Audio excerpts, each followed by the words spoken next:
തിരുവനന്തപുരത്ത് ഡിവൈഎഫ്ഐ സംഘടിപ്പിച്ച youth professional meet വേദിക്ക് സമീപത്ത് നിന്നും IBM ഡാറ്റ എഞ്ചിനീയറായ കൃഷ്ണ വിനോദ് നമ്മോടൊപ്പം ചേരുകയാണ്. ഇങ്ങനെയൊരു യങ് യൂത്ത് പ്രൊഫഷണൽ മീറ്റ് സംഘടിപ്പിച്ചിരിക്കുകയാണ് ഈ ഡിവൈഎഫ്ഐ. അന്ന സെബാസ്റ്റ്യൻ്റെ മരണത്തിൻ്റെ പശ്ചാത്തലത്തിൽ കൂടിയാണ് ഇങ്ങനൊരു മീറ്റ്.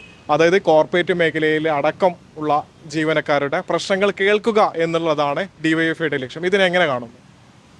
ഏറ്റവും അധികം മറ്റ് രാജ്യങ്ങളിൽ നിന്നും തൊഴിൽ ഔട്ട്സോഴ്സ് ചെയ്യപ്പെടുന്ന ഒരു രാജ്യമാണ് ഇന്ത്യ.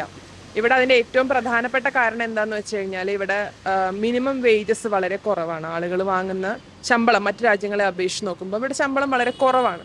ഒരുപാട് IT ജോലികൾ ഇവിടെ ഉണ്ട്. പക്ഷേ ഒരു മനുഷ്യന് പറ്റാവുന്നതിനേക്കാൾ കൂടുതൽ എക്സ്പെക്റ്റേഷൻ ആ വ്യക്തിയുടെ തലയിൽ വന്നുകൊണ്ട് വളരെ സ്ട്രെസ്ഫുൾ ആയിട്ടുള്ളൊരു സിറ്റുവേഷനിലാണ് IT മേഖല ഇപ്പോൾ പോയിക്കൊണ്ടിരിക്കുന്നത്.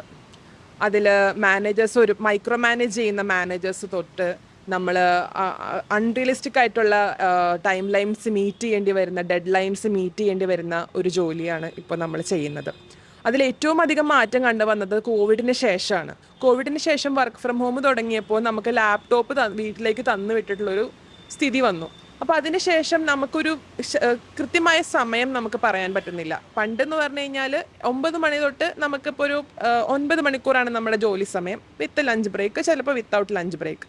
പക്ഷേ ഇപ്പോൾ നമ്മൾ ഓഫീസിലേക്ക് പോയി തിരിച്ച് വീട്ടിൽ വന്നു കഴിഞ്ഞാലും നമ്മൾ വീട്ടിൽ നിന്നും ലാപ്ടോപ്പ് വഴി ജോലി ചെയ്യേണ്ട ഒരു അവസ്ഥ. അപ്പോൾ കൃത്യമായിട്ട് എൻ്റെ ജോലി സമയം ഇതാണ്, എൻ്റെ കുടുംബത്തോടൊപ്പം സമയം ഇതാണ്, എൻ്റെ റിക്രിയേഷൻ സമയം ഇതാണെന്ന് എനിക്ക് ഡിഫൈൻ ചെയ്ത് പറ്റാത്ത അത്രയും ഞാൻ നല്ല ഈ മേഖലയിൽ ആ രീതിയിലാണ് ഇപ്പോൾ ആളുകൾ ജോലി ചെയ്യുന്നത്.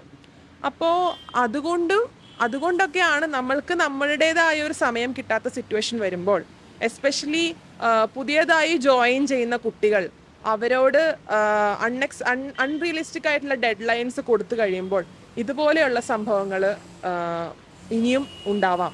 പല ആളുകളും വളരെയധികം പ്രഷറുള്ള ജോലി വിട്ട് മറ്റു ജോലികൾ അന്വേഷിച്ച് പോയിട്ടുണ്ട്. കിട്ടിയിരുന്ന ശമ്പളത്തിനേക്കാൾ കുറച്ച് ശമ്പളം വാങ്ങിക്കൊണ്ട് എനിക്ക് ഇത്രയും പ്രഷർ വേണ്ട, എനിക്ക് മനസമാധാനത്തോടു കൂടി ജോലി ചെയ്താൽ മതിയെന്ന് തീരുമാനിക്കുന്ന ആളുകളുണ്ട്.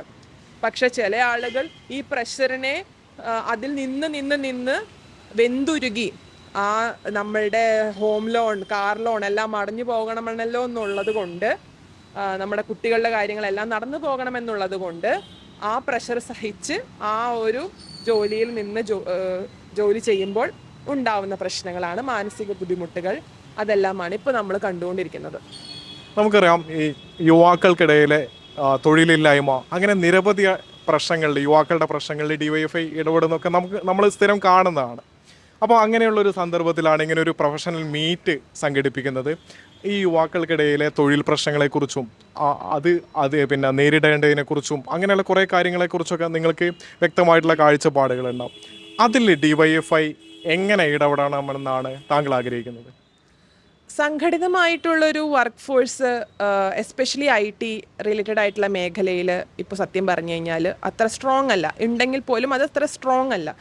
മറ്റ് ആളുകൾക്ക്, ഇപ്പം നമ്മൾ കുറച്ച് പേര് അവിടെ പ്രവർത്തിക്കുന്നവരല്ലാതെ മറ്റ് ആളുകൾക്ക് നമ്മളെ അപ്രോച്ചബിൾ ആയിട്ടോ അത് ചെയ്യാനോ അവർക്കും ധൈര്യമില്ല എന്നുള്ളതാണ് ഏറ്റവും വലിയ പ്രശ്നം. അപ്പോൾ നമ്മൾ സംഘടിതമായിട്ടുള്ളൊരു വർക്ക് ഫോഴ്സ് അവിടെ ഉണ്ടാക്കിയെടുക്കുക, അത് വളരെ അധികം ഇമ്പോർട്ടൻ്റ് ആണ്. നിങ്ങൾക്ക് വേണ്ടി സംസാരിക്കാൻ ഞങ്ങളുണ്ട്, ഇനി നിങ്ങൾക്ക് വേണ്ടി സംസാരിച്ചില്ലെങ്കിലും ഞങ്ങൾ നിങ്ങൾക്ക് വേണ്ടി സംസാരിക്കാൻ തയ്യാറാണ് എന്ന് പറഞ്ഞുകൊണ്ടുള്ള ഒരു ഡിവൈഎഫ്ഐയുടെ പ്രവർത്തനം ആ മേഖലയിൽ വരികയാണെങ്കിൽ അവിടെ സംഘടിതമായുള്ള ഒരു വർക്ക് ഫോഴ്സ് വളരെയധികം ബ്രേവായി മുന്നോട്ട് വരികയും ഇത്തരം അൺറിയലിസ്റ്റിക് ആയിട്ടുള്ള എക്സ്പെക്റ്റേഷൻസ് നമ്മുടെ തലയുടെ മുകളിൽ വരുമ്പോൾ അത് പറ്റില്ല എന്ന് പറയാൻ സാധിക്കുന്ന രീതിയിലുള്ള ഒരു വർക്ക് ഫോഴ്സ് അവിടെ ഉണ്ടായി വരികയും ചെയ്യും. അപ്പോൾ അതാണ് നമ്മൾ എക്സ്പെക്റ്റ് ചെയ്യുന്നത്.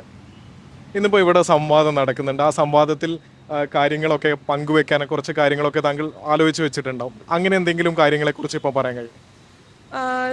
എനിക്ക് വനിതകളുടെ കാര്യം എടുത്ത് നോക്കുമ്പോൾ നമ്മൾ IT മേഖലയിൽ ഇപ്പം കോമ്രേഡ് റഹീം പറഞ്ഞ ഒരു കാര്യമാണ്, നമുക്കിവിടെ കല്യാണം കഴിയാറായ സ്ത്രീകൾ അല്ലെങ്കിൽ കല്യാണം കഴിഞ്ഞ ഉടനെയുള്ള സ്ത്രീകൾ, അങ്ങനെയുള്ളവരെ ജോലിക്ക് എടുക്കാനായിട്ട് ബുദ്ധിമുട്ടുള്ള കമ്പനികളുണ്ട്. അതെന്താ കാരണം എന്ന് വെച്ച് കഴിഞ്ഞാൽ അവർ മെറ്റേണിറ്റി ലീവിലേക്ക് പോയി കഴിഞ്ഞാൽ 6 മാസം അവിടെ പെയ്ഡ് ലീവാണ് അവർ കൊടുക്കുന്നത്.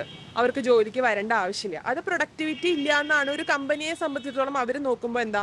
അവിടെ ഒരു വ്യക്തിക്ക് 6 മാസം വെറുതെ ശമ്പളം കൊടുക്കുകയാണ്.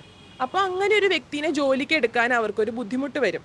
ഇപ്പോൾ നമ്മൾ മെറ്റേണിറ്റി ലീവ് എന്നൊക്കെ പറഞ്ഞാൽ നമ്മളൊരു അവകാശമാണത് അല്ലേ.